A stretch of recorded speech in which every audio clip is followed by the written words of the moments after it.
söylesin derken yani yerlerim de tamam.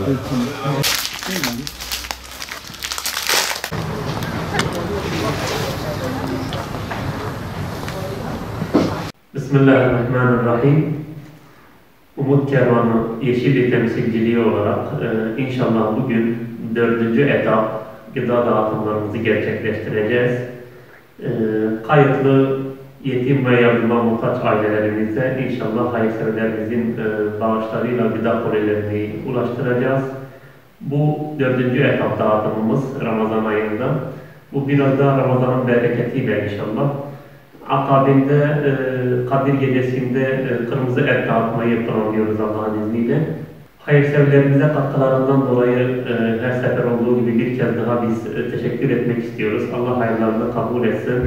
Yetim ve muhtaç ailelerimize biz ulaşmaya inşallah devam edeceğiz.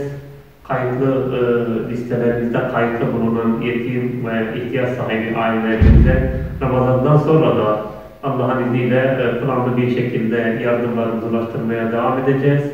Daha önce 3 defa gıda dağıtımımız, bununla birlikte ferace ve kırmızı et dağıtımlarımız olmuştu.